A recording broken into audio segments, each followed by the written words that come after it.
Vou passando aqui, vou falar pertinho. Não, ótimo. Eu vou passando aqui. Bom, bom dia a todos. Hoje a gente vai começar a nossa reunião da neurovascular e quem vai apresentar é o Heitor Centro-Sé, nosso fellow neurovascular desse ano. Ele vai falar sobre o AVC ao acordar.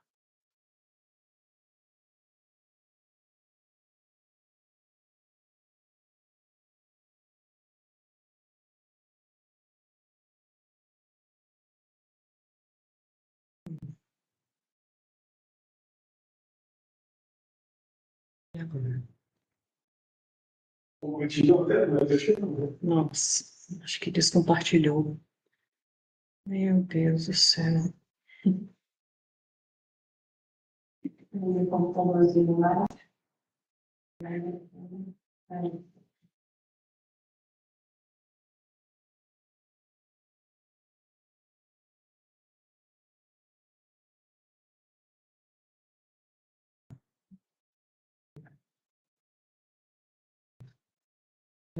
Oi?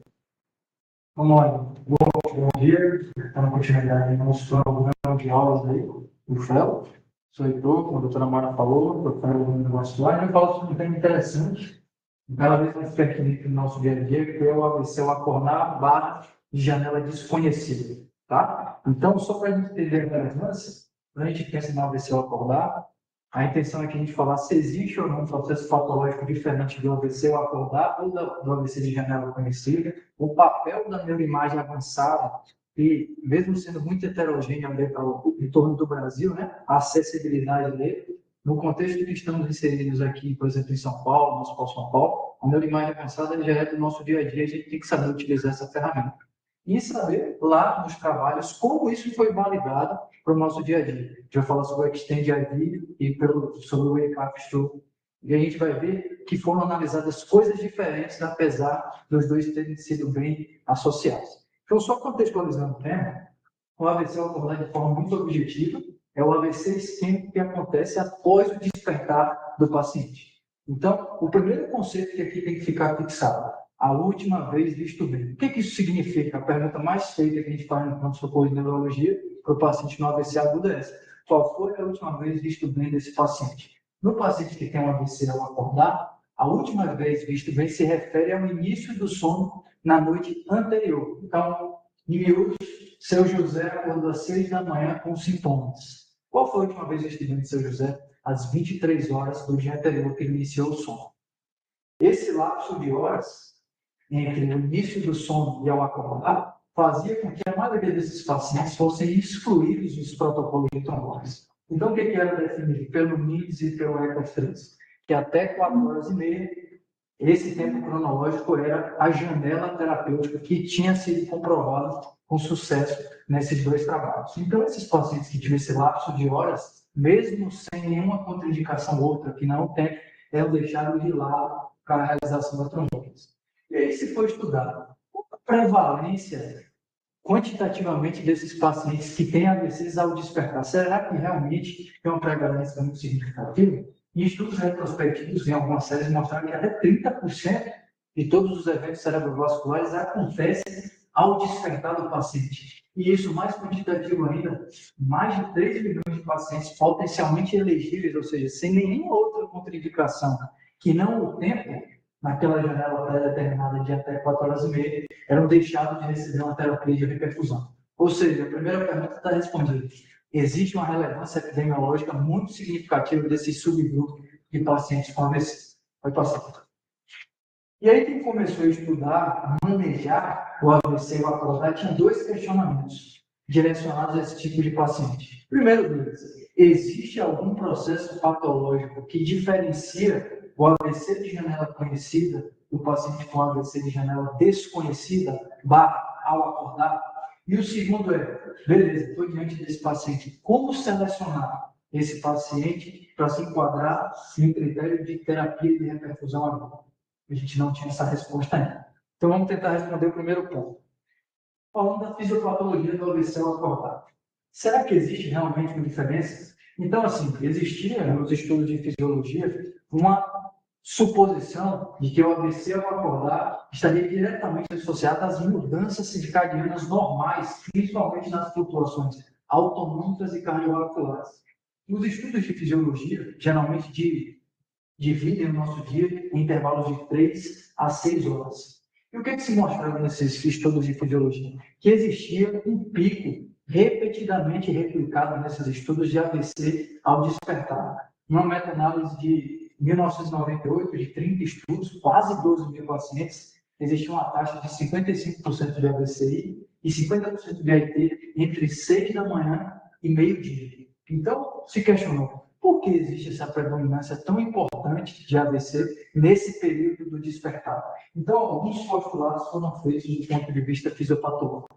Primeiro, quando a gente fala do ciclo do sono, a sonolência dos estádios de sono não REM, entre 1 a M3, principalmente o slow wave, né, o sono de ondas lentas, parece ter um efeito protetivo cardiovascular com relação ao paciente, diferente do sono REM. Antes da gente despertar, passamos pelo sono REM e aí despertamos. O que acontece durante o sono REM? Existe uma maior predominância do sistema autonômico, maior atividade do sistema renina-angiotensina-aldosterona, maior nível de cortisol sérico, e isso está diretamente associado às flutuações na pressão arterial e na frequência cardíaca, que geralmente acontecem principalmente no sono REM. Fibrilação atrial. Fibrilação atrial. A gente sabe, está muito bem estabelecido na literatura, a sua relação com o evento cerebrovascular. E o acordar? Existe alguma relação? Então, nos estudos de fibrilação atrial, de história natural da doença, se percebe que tem um pico bimodal de acontecimento do FA e sua reversão ao ritmo sinusal no ciclo circadiano. Entre meia-noite e 1 da manhã é o primeiro pico desse paciente de conversão para o ritmo sinusal, mas a sua mais frequente conversão de ritmo de FA para ritmo sinusal acontece próximo às 6 da manhã. E essa correlação, esse nexo temporal entre a cardioversão e o cardioembolismo tem uma boa associação de nexo temporal com os AVCs ao acordar. Um fator um pouco menos importante, mas enfim, ainda estudos de fisiologia, seria o estado protrombótico exacerbado transitório nos primeiros períodos de luta. O que se mostra? Os parâmetros hematológicos nas primeiras horas da manhã, por exemplo, o fator de agregação plaquetária, o inibidor do fator de coagulamento de gênio, em idosos hipertensos mais velhos, o fator de lembrança se expressa mais nas primeiras horas da manhã. Isso aumenta a agregação plaquetária. Isso também foi uma hipótese aventada para que esses AVCs acontecessem nesse período específico do dia. E o mais importante deles, sem sombra de dúvida, a apneia do sono. Falando um pouquinho mais especificamente da apneia do sono, de forma muito objetiva, que seria uma aula à parte, nos momentos que acontece a queda da base da língua, e o paciente entra imediatamente em apneia, o que acontece? O fluxo sanguíneo cerebral, ele tenta, de forma reflexa, restabelecer aquele fluxo de um fluxo hipoxêmico, né, após a apneia, só que essa resposta reflexa ela é limitada. Em torno de 15 segundos após essa resposta reflexa, ocorre um decréscimo no fluxo sanguíneo em torno de 20%. De uma forma muito objetiva, a gente vai pensando, se um paciente convive com hipoxemia, aquela pressão arterial de oxigênio no sangue é menor. Se um sangue menos oxigenado chega ao cérebro, o que vai acontecer? Predisposição à isquemia. O outro fator associado a SALS é a hipercoagulabilidade sanguínea. A hipopneia e a apneia, corroborando com a hipoxemia, levam a um maior estado de hipercoagulabilidade pelo quê? O aumento da viscosidade sanguínea, o aumento da agregação plaquetária e um pouquinho de diminuição da atividade fibrinolítica. Outro fator associado à predisposição ao AVC. E existem algumas correlações, alguma série de casos entre SALS e FOP. Por quê? O que é o FOP? O shunt direita e esquerda. O que acontece durante os momentos de apneia? Um aumento da pressão intratorácica, aumento nas câmaras direitas da pressão. Isso predispõe à embolia paradoxal. Beleza? Essa é a fisiopatologia básica. Diante de tudo disso que eu falei, existe realmente uma diferença fisiopatológica do AVC ao acordar com AVC de janela conhecida? Quais são os principais fatores de risco associados ao AVC de janela conhecida? Os mesmos. A apneia é um fator de risco, hipertensão, diabetes. Então, o que a gente vê? O paciente que tem AVC ao acordar tem um perfil epidemiológico muito parecido com o paciente que tem AVC por janela testemunhal. Esses pacientes têm um alto risco cardiovascular prévio, E esse alto risco cardiovascular, com as comorbidades que ele já tem, impacta o ciclo circadiano normal. Nada mais do que ele já saber. Ou seja, não existem diferenças major do ponto de vista fisiopatológico do AVC de janela desconhecida ao acordar com o AVC de janela conhecida. Essa é a primeira resposta que a gente tem que entender. Clinicamente falando, são muito parecidos os pacientes que têm AVC ao acordar e o AVC com janela testemunhada. No topo, lá na década de 90, aquele trial internacional de AVC que tentou estipular as etiologias do AVC em subgrupos, o que se percebeu é que o AVC lacunar pareceu predominar nos AVCs ao acordar. E aí a gente pensa na fisiopatologia. Qual é a principal delas? A apneia. O que é o AVC lacunar? O AVC em região de borda-zona interna, né? Aquelas lentículas estriadas que fisiologicamente já sofrem de hipoperfusão crônica. Isso é o fisiológico. Recebe menos sangue, o calibre é menor. Se um paciente que tem hipopneia, apneia, momentos de hipoxemia repetidos, existe uma maior predisposição que o paciente que acorda com AVC tem maior taxa de AVCs lacunares nessas regiões. Eles tiveram menor predisposição a AVCs grandes da circulação anterior. E aí vem a nossa parte mais difícil, né? Que é a segunda pergunta. Como selecionar os pacientes para receber uma possível terapia aguda para AVC? Então, a missão da neuroimagem é responder uma simples pergunta. Existe tecido cerebral saudável que vale a pena eu disponibilizar uma terapia de reperfusão aguda? Essa é a pergunta. Então, aqui já entra os conceitos de cor e penumbra, certo? Então, eu tenho que estimar se aquela área de hipoperfusão ou penumbra é desproporcional ao grau de reversibilidade que é o corpo, certo? Então, duas perguntas que a TC normal que a gente fazia na janela, né, de 4 horas e meia fazia. Então, parece ter sido saudável. A gente usava o aspects para predizer isso, então, e mais de um terço da artéria cerebral média. E o tecido viável, essa é a pergunta que a gente não conseguia responder com a TC normal, certo? Vamos lá, aqui ele considerava um pouquinho mais disso. Chefe, você tem uma vontade para intervir nessa parte? Porque, assim, minha prática foi pequena, com esse perfusão. Então, assim, essa sopa de letrinhas, o artigo não ajuda a interpretar isso aqui, ele só fala na definição. Então, eu vou tentar fazer uma analogia do que significa cada uma delas. Então, a gente já sabe que a TC com e sem contraste tem falta de especificidade para predizer o resultado do paciente que não tem uma janela conhecida. O ABEST 2 foi um trabalho da década de 2000 que usou a Biximab, que é um inibidor um antiplaquetário venoso, para ver pacientes que tinham a janela desconhecida e os pacientes sangraram mais usando só a TC sem nenhuma neuroimagem avançada. E aí se veio as multimodais, a TC perfusão e a ressonância com o protocolo mismatch de fusão-perfusão e de fusão-foco. E a gente vai entrar um pouquinho nessa série.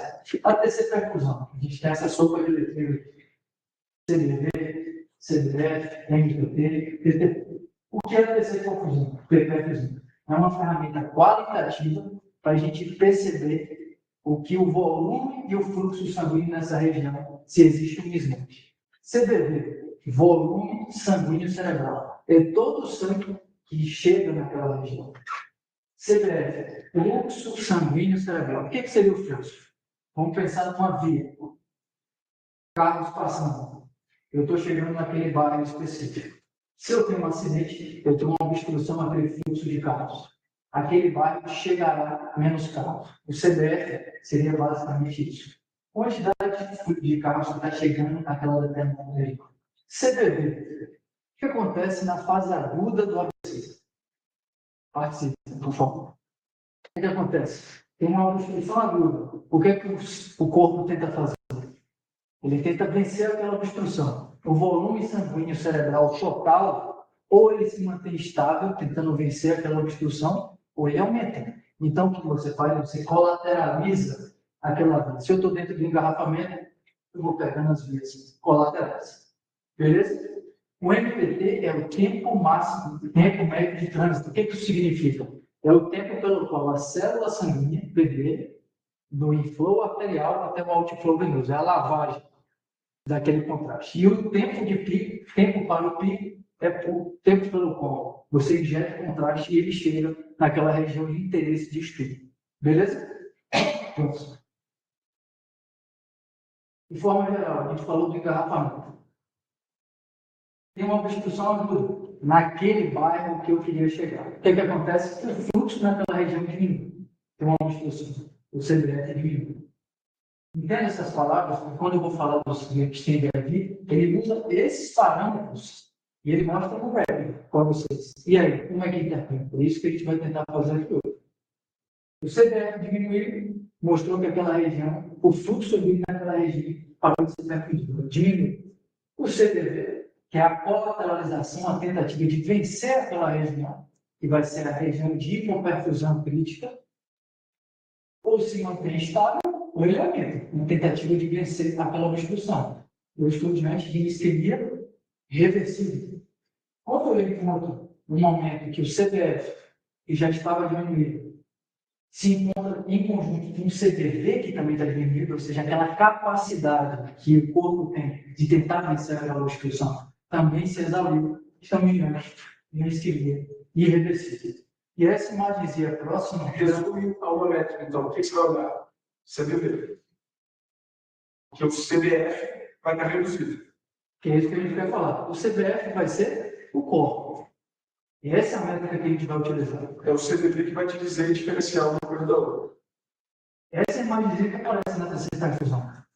E que diabos é isso? Né? Aqui o PEG, de evolução das coisas. A gente vê aqui uma ressonância. Você vê um hipersinal na difusão. E ele mostra esse mapa de alterações. Isso é um MTV, que vai ser significado aqui pelo T-Max. O TTP, o tempo máximo para o pico, né? Então, o tempo que o contraste chega aqui é diferente do que está aqui. Você vê aqui vermelhinho e esse. Olha a diferença. Sempre que eles vão comparar uma vez na rede do Calma. De uma hora para outra, É difícil, cara, realmente, porque assim, quem já leu escrever não explica nada. Ele só fala assim, CBV é isso, CBF é isso, se vira aí para entender. Desculpa, gente. Tá dando para entender? Analogia, eu aprendi com o Leitor Michel, com o nosso chefe lá, né? Essa analogia ficou, acho que foi mais fácil da avenida. É a internet que não está bem. Tipo de medidas que se calculam. Vamos mostrar como ele faz inteligência artificial. Você vai receber a razão e o mismatch volume. Mas para você entender de onde vem essa métrica, né? CBF menor que 30, aí você vai entender que foram métricas convencionadas pelo estudo. Ele definiu que o CBF menor que 30 era o próprio. Ele definiu que o T-Max acima de 6 segundos era a perna. E ponto. Essas foram as métricas que utilizadas. E a gente vai entender como incluir. Como eu vou incluir esse paciente para trombose de novo? Então, eu nem trouxe o download físico, porque aí ia ser outra métrica. O mismatch rate do download físico é diferente do extend animal. Não é um controle, é um controle.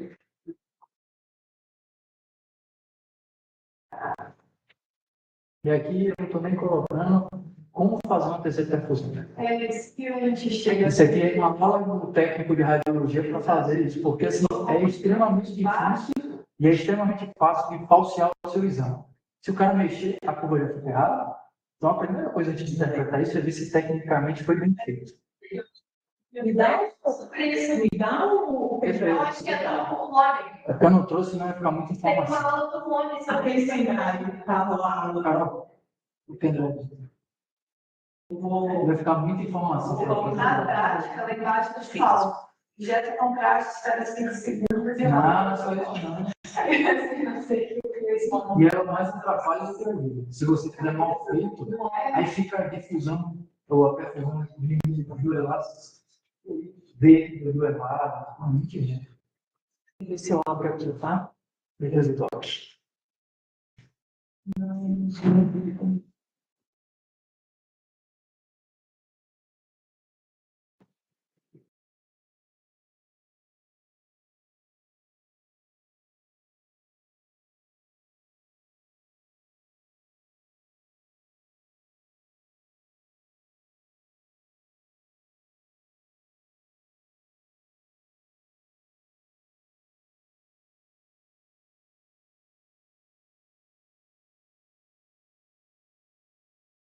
Faço para compartilhar a tela.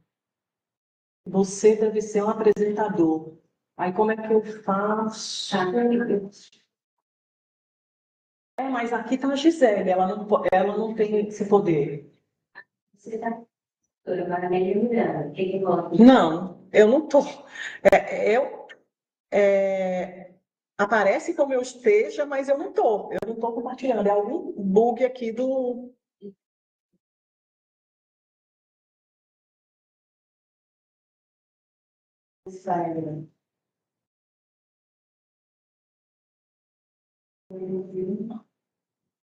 Já apareceu ali, não? Quando você colocou na. Ó, esse aqui, ó. Torne-se ao apresentador. Pronto, eu vou fazer isso. Pronto. Compartilhar sua tela. Tela cheia. Compartilhar.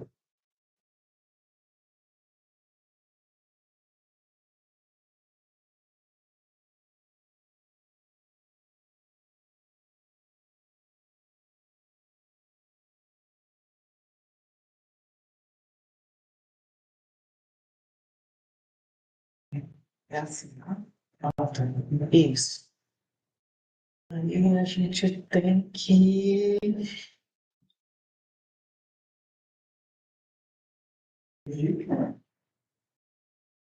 Então, dois anos. Mas, pronto. São aqui imagens que você recebe antes e não recebeu os pormenores aqui das razões, tá? Então, esses são os fatores que são levados em consideração para a inteligência artificial te dar os valores, certo? Então, o que ele analisa de forma simétrica, um lado para o outro, isso que é a parte técnica importante. Se o cara tiver virado para o lado, vai falsear totalmente sua avaliação. Então, o CPF, como eu estou falando, é aquela região que sofre de interesse agudamente. O CVV é a parte que tem o aumento do fluxo sanguíneo, você vê com a evolução do tempo, o CVV vai se exaurindo. Aquela capacidade de reversibilidade, ela vai diminuindo.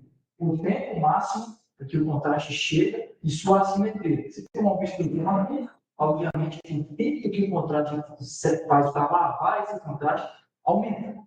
Ok? Que isso vai ser utilizado lá no Extend IV, uma métrica para ver a área de hipoperfusão crítica. Beleza?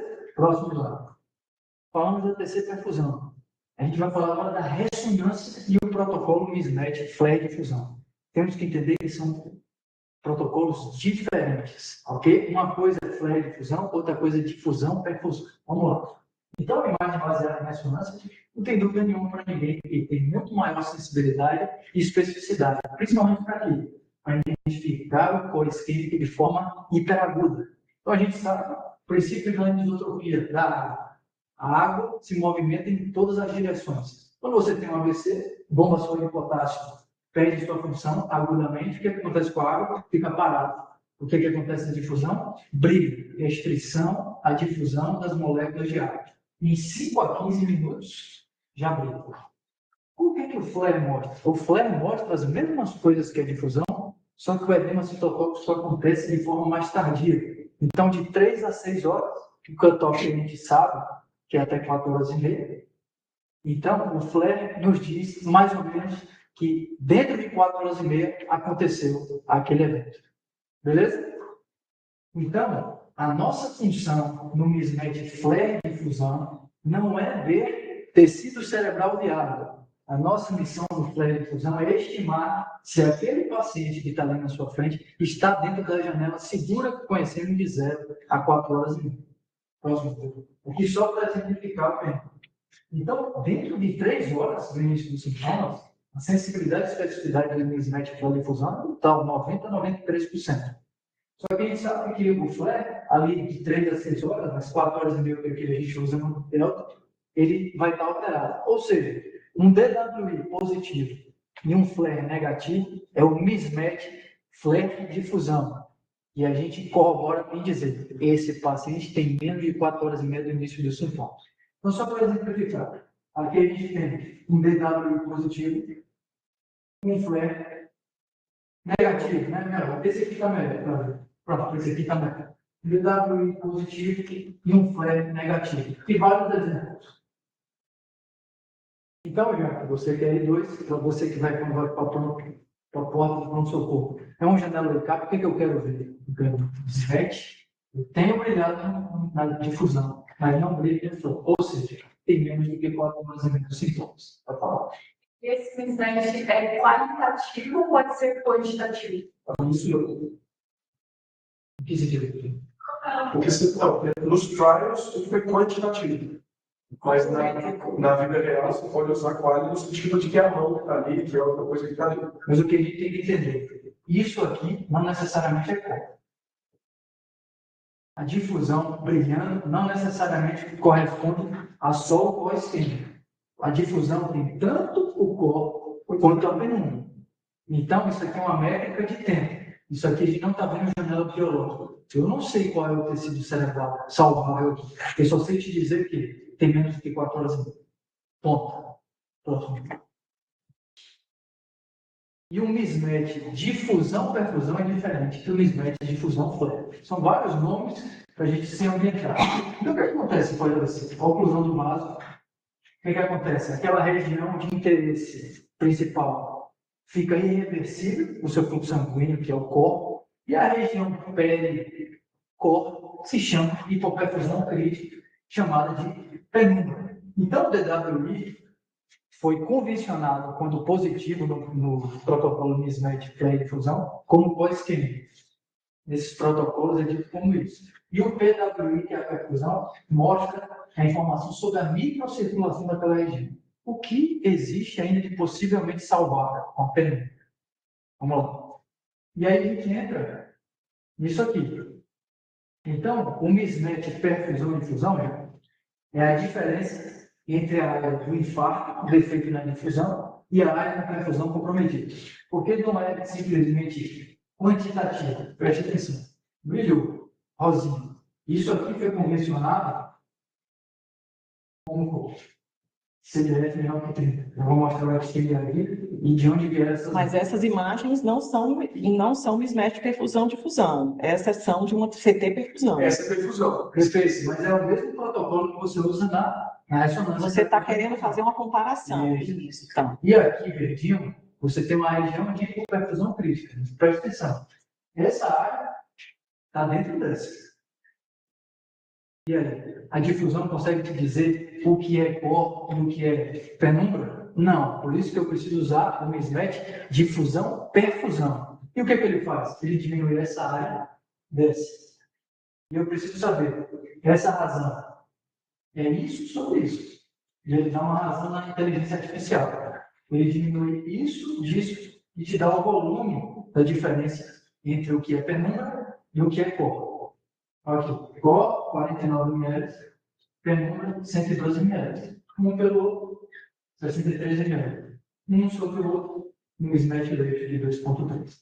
Vai ficar mais claro quando eu usar o Extend aí. Pronto. Com essas informações a gente entra nos trabalhos. Beleza, então todas essas informações com relação à fisiopatologia e o uso da neuroimagem avançada.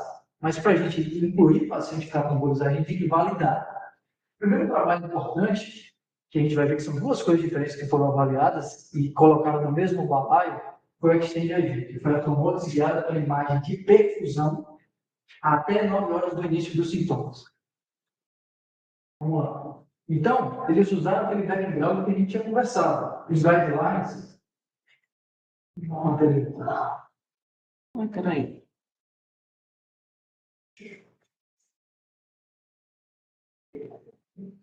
Vamos para frente. Não, peraí. Aí. Então, eles usaram aquele background que a gente conversou no início da aula. Quais os guidelines até o momento, 2010, 2012? Trombose de até 4 horas e meia na janela conhecida. O que eles usavam de imagem? TC sem contraste. NINDS e ECAS 3 usaram só isso. TC sem contraste, 4 horas e meia, trombolizava sem contraindicação. Nesse momento, já estavam surgindo a neuroimagem avançada e mostravam que dava para perceber que, independente do tempo, a gente conseguia placar que existia tecido cerebral saudável a despeito do tempo. Então, acima de 4 horas e meia, parecia ter benefício e mostrava que tinha tecido cerebral saudável. Agora tem que comprovar. Qual foi a hipótese do Extend? Terapia trombolítica com alteplase entre 4 horas e meia e 9 horas do início dos sintomas após você ou ao acordar janela desconhecida, poderia prover benefício naqueles pacientes que tinham um mismatch, por pequeno e uma hipoperfusão crítica grande, para você tentar salvar. Vamos lá. Foram os métodos, quase 3 multicentros, sempre randomizado. Pacientes que tinham sintomas, obviamente, desse agudo. E esses pacientes chegou no Hospital São Paulo dentro da janela, em 4 horas e meia, não eram randomizados. Chegou após 4 horas e meia e 9 horas do início dos sintomas, entrava no protocolo, ou aqueles pacientes de janela desconhecida. Acordou com sintomas, podia entrar no trabalho. Inclusão, que a gente já sabe, ranking bom, prévio, NIH 4 a 26, até bastante, e as regiões hipoperfundidas mais saudáveis, ou seja, eu tinha que encontrar o mismatch de fusão, perfusão, seja na TC perfusão, seja na ressonância. Ok? Vamos lá. E aí, só para secar no P, quando você fala da perfusão, é CDV e CDF, não difusão FOS. Aqui agora. Senão bagunça um pouco a cabeça do pessoal. Esse aqui. Os três eventos dessa instituição, eles dizem mais ou menos a mesma coisa, mas não é a mesma coisa. Exatamente. Então, o que foi taxado como irreversibilidade? Que a gente já usa aquele critério que eu vou mostrar lá atrás, mas veio daqui. Então, o CPF, naquela determinada região, que é o fluxo sanguíneo naquela região, menor do que 30%, foi dito como uma área de irreversibilidade, como corpo. Isso foi na TC perfusão. Nessa época, eles usaram o critério que o DWI positivo naquela região também correspondia ao corpo. Gente, só para responder. Não é verdade. Que não é verdade. Isso, porque nessa época foi uma coisa histórica, né? Nessa época se acreditava, Não se sabia muito. se acreditava que a difusão positiva Era como? na fase que era aguda era já um tecido inviável. Depois Sabe que se não. identificou que existe reversibilidade de lesões DWI. E não só isso, dentro do DWI não existe só cor. Quando brilha, pode ter cor e Pode, penumbra. exatamente. Beleza? Isso mesmo. A hipoperfusão crítica foi levada em consideração o TIMEX. Lembra lá, o MTT, o tempo pelo qual o contágio chega naquela região específica, ela tinha que ser assimétrica. Um tempo maior que 6 segundos daquela região para ser contrastado, era levada em consideração como uma área de hipoperfusão crítica, ou seja, penumbra. E daí vem aqueles critérios que a gente vai voltar só para ratificar. O mismatch perfusão e difusão acontecia o quê? Uma razão entre a penumbra sobre o corpo tinha que ser maior do que 1.2. Olha como eles foram corajosos. Eles foram extremamente inclusivos no trabalho. 1.2 não foi 1.8 como foi no W Diffuse. Aqui 1.2, então Ou seja, 20% de diferença. é muito próximo. Olha aqui. A diferença absoluta tinha que ser mais do que 10 ml. Então, se fosse 62,50, era incluído. É que independente de ser perfusão ou Sim, Tanto é, lisou os dois. E você tinha que ter um corpo com volume menor do que 70 ml. Pense, ele quer que o trabalho seja positivo. Você bota um corpo de 150, meu amigo. Mas daria para ser mais conservador ainda. Eu poderia botar um código de 30. Ele foi muito inclusivo. É, Volta lá, doutor, só para ratificar aquela imagem, para o pessoal ver. Volta mais um. Mais um. Da imagem, só para ficar na cabeça de vocês. Pronto. De novo as métricas. CDF menor do que 30 foi levado em consideração como irreversível. Mas isso na ressonância, no trabalho do na TC TC, perfusão. Então, na TC perfusão. TC perfusão. Mas esse estudo usou TC perfusão? E ressonância. Ah, usou os dois, tá. Ok. No wake-up foi só ressonância. Isso, tá bom, ok. Aqui são dois trabalhos. Vamos lá. Ah, tá. Então, só para retificar com vocês. Quando vocês verem lá o REC que chega para vocês, vai chegar isso aqui. E para vocês interpretarem a imagem. O roxinho, que foi independente da cor, representa a área irreversível, corpo. CBF menor que 30. O TIMEX corresponde à área de penumbra, hipoperfusão crítica. E quais são as coisas que você vai levar em consideração? Olha aqui, o volume total do corpo. No trabalho, se fosse acima de 70 ml, esses pacientes não eram randomizados. E se a diferença desses dois aqui fosse menor do que 10 ml, eles também não randomizavam. E o que você vai levar em consideração na sua prática? Esses dois valores aqui. Esse menos esse dá esse volume, mas principalmente a razão. A razão, esse sobre esse. Se ela fosse acima de 1.2, esse paciente era incluído para ser trombolizado. Ok? Vamos lá, doutor. Passar lá na frente. 1, 2. Aí. Próximo. Subo. Mais um. Entenderam essa parte? Vamos lá. Então, intervenção e resultados, 1 para 1, placebo controlado, alteplase e placebo, 16 centros, foi Finlândia, Taiwan, Austrália, Nova Zelândia. Os tempos, eles foram estratificados entre 4 horas e meia e 6 horas, 6 e 9 horas e ao acordar. Certo? Desfecho primário, um ranking excelente, de 3,0 em 90 dias, e vários desfechos secundários, ranking original, de 0 a 2 em 90 dias, percentagem de reperfusão, e os desfechos de segurança, morte dentro de 90 dias e hemorragia intracraniana sintomática.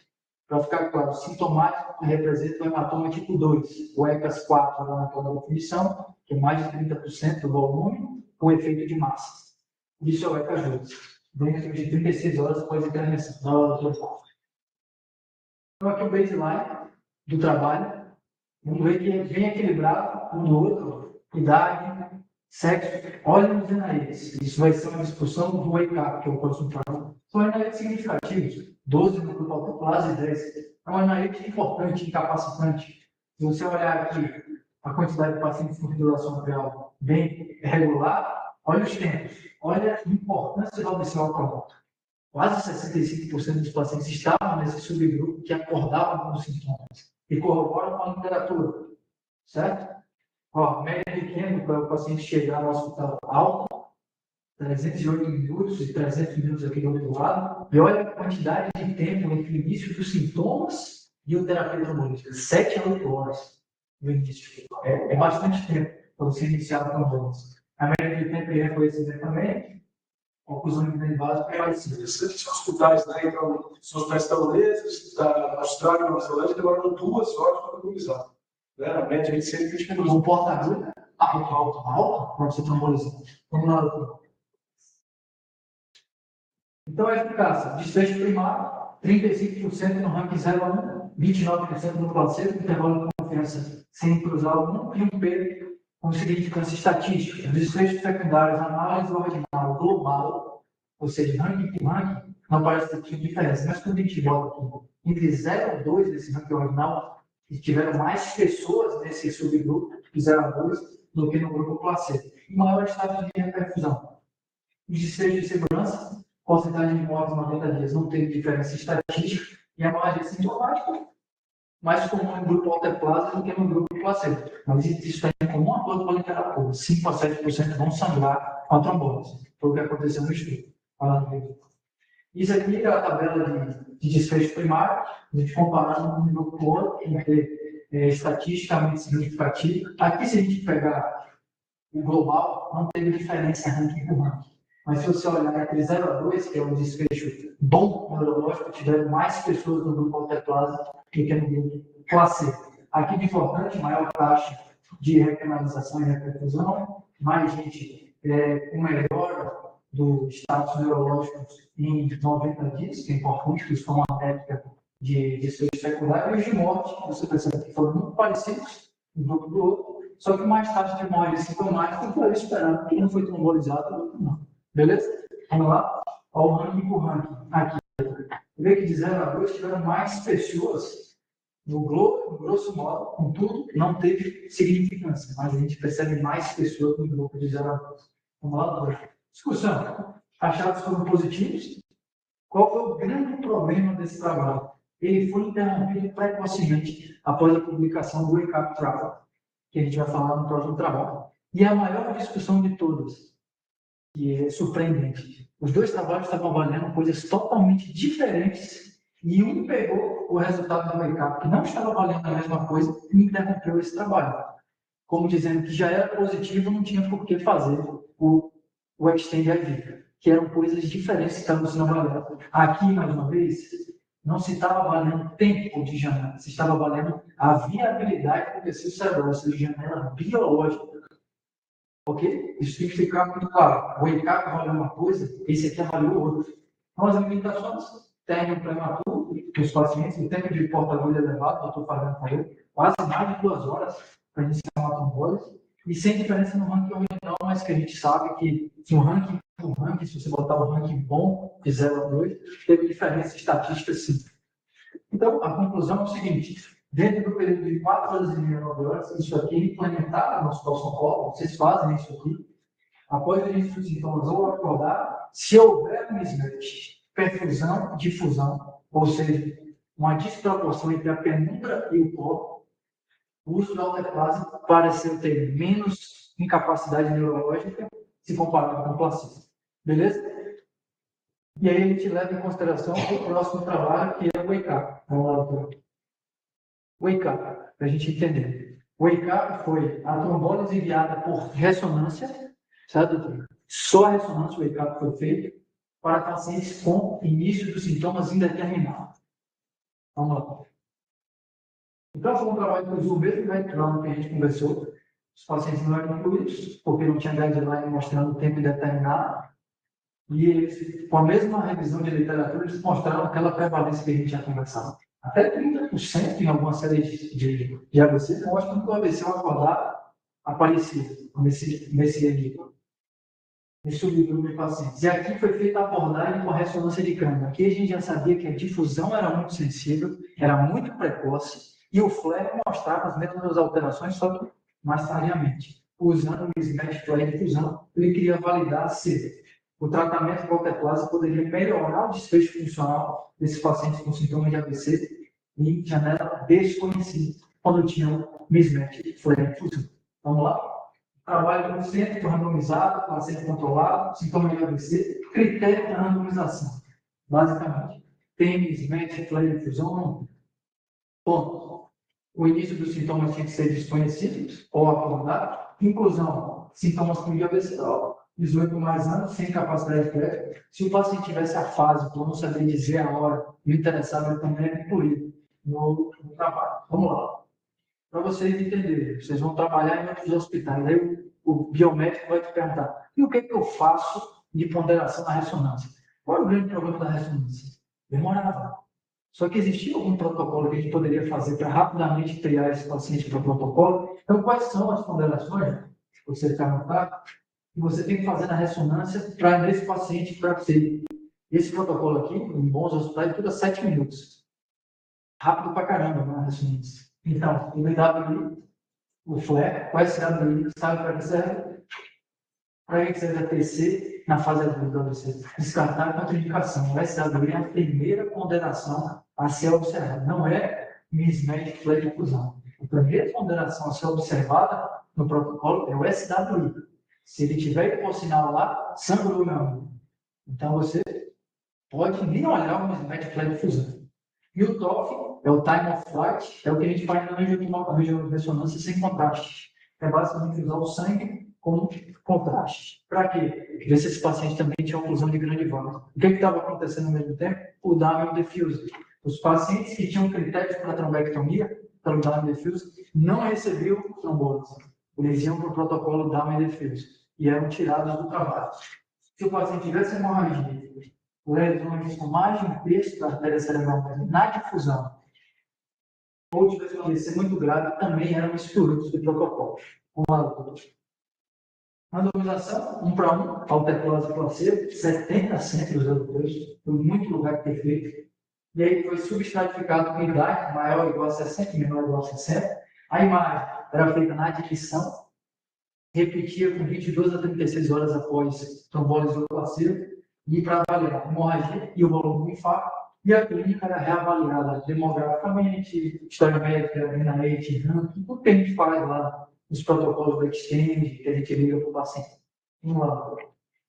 Beleza. Desfecho primário, ranking de 0 a 1 em 90 dias, secundário, catatá de coisa lá, mas importante, o ranking ordinal, resposta ao tratamento em 90 dias, com o M-ranking NIH orientado, desfecho global em 90 dias, desfecho de segurança, nada de incomum, morte e ranking de 4 a 6 em 90 dias, que tinha uma coisa que morte.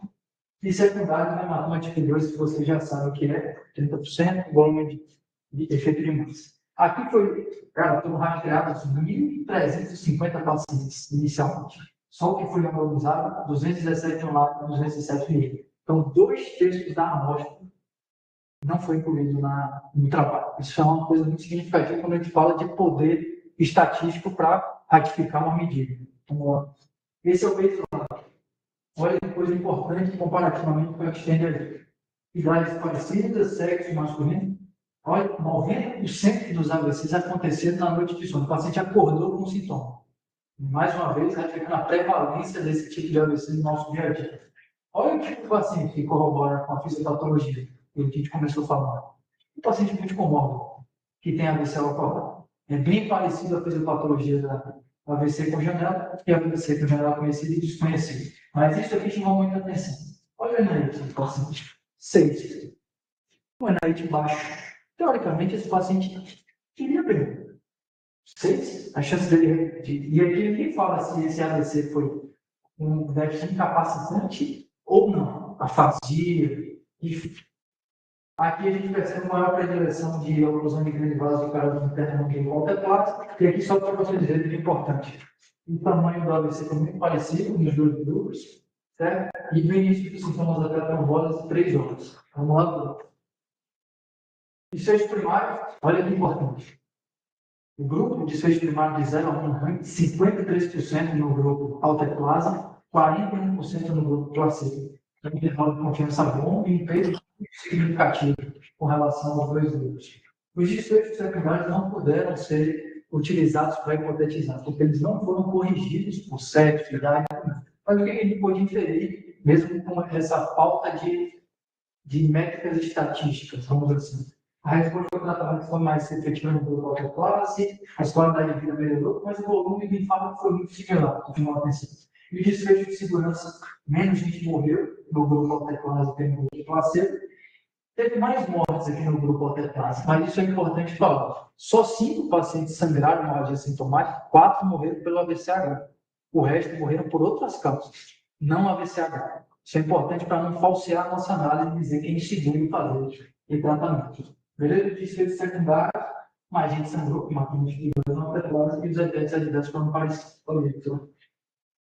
Aqui de eficácia. Olha aquele tanque aqui, um lado para o outro, né? Ficou no ranking 1 e o ranking 2. Ou, desculpa, em placebo e grupo autoclasse, muito mais gente favorável no grupo autoclasse. E esse desfecho secundário, de novo, não pode ser levado em consideração, mas a gente viu uma clara predileção para o grupo autoclasse ter melhor desfecho do que o grupo placebo. Vamos lá. Aqui é um ranking por ranking.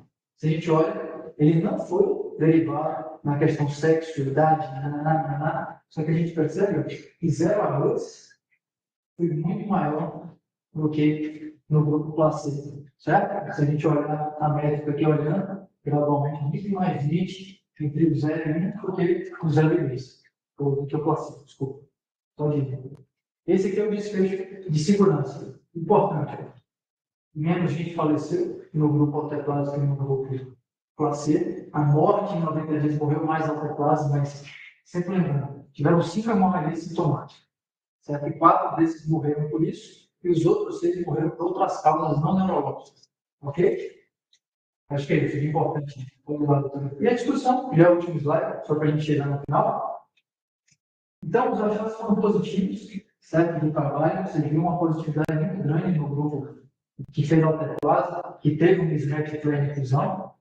Isso foi o motivo da escolha, mas aqui eu vou ratificar mais uma vez para que o conceito esteja bem claro na mente de vocês. Wake Up Trial Evaluation, janela de tempo, a pergunta que eles quiseram responder.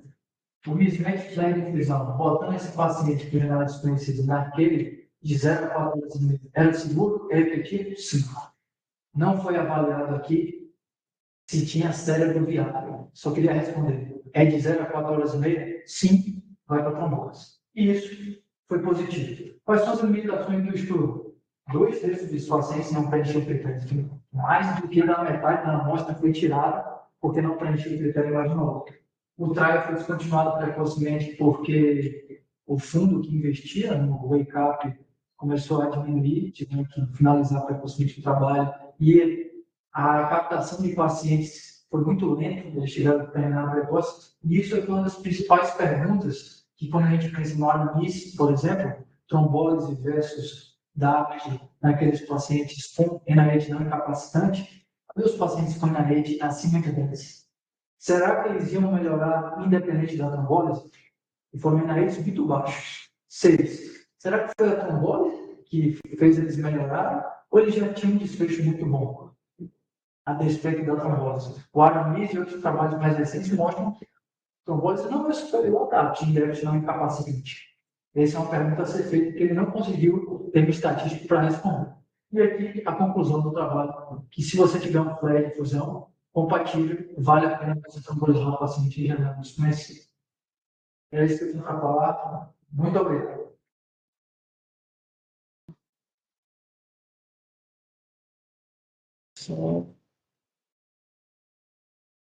Pessoal, vocês estão ouvindo? Tem alguém que queira fazer algum comentário?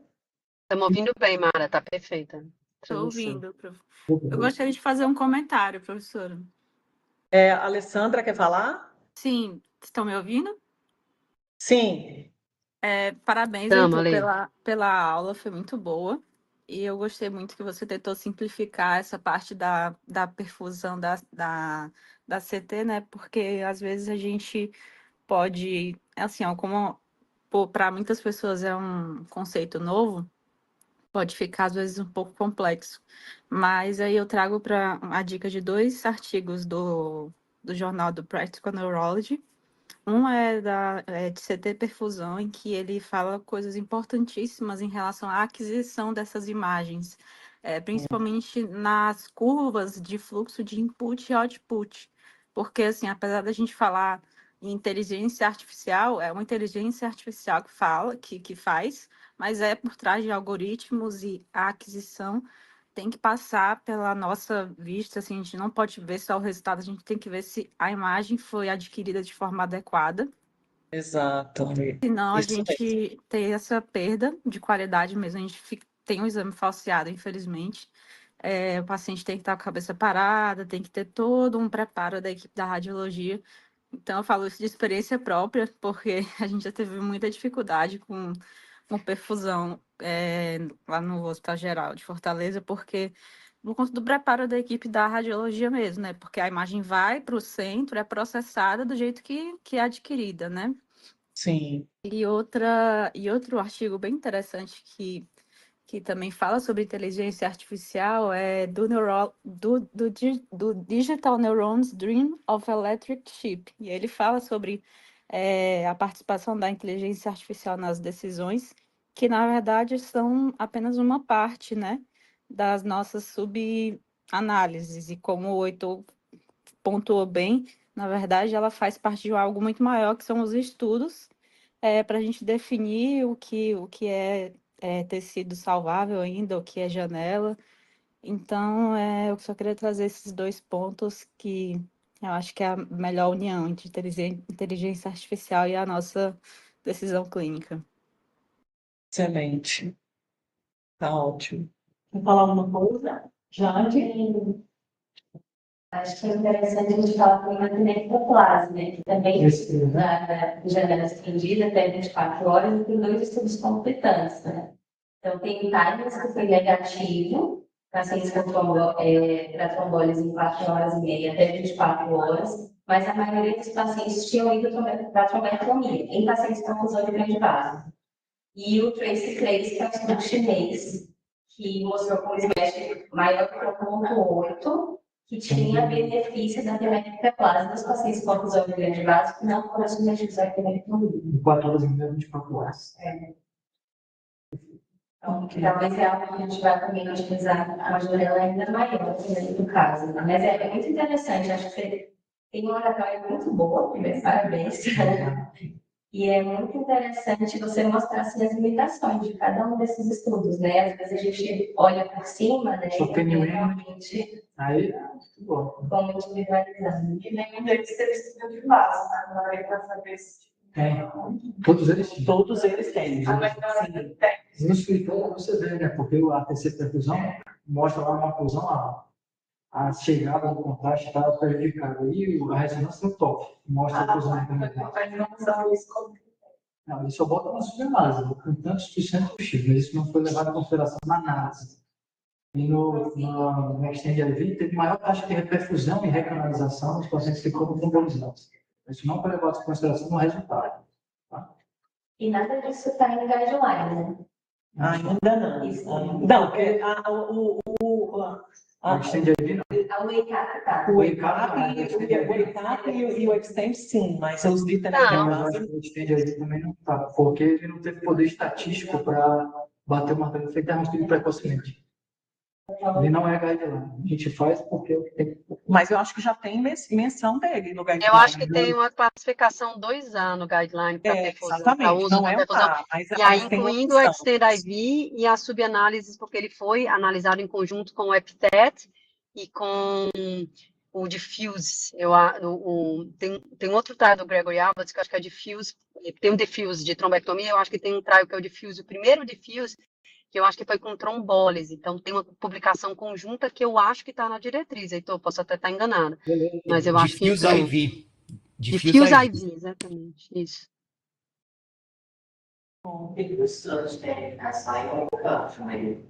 Estudo de wake-up americano. O que isso? Ok.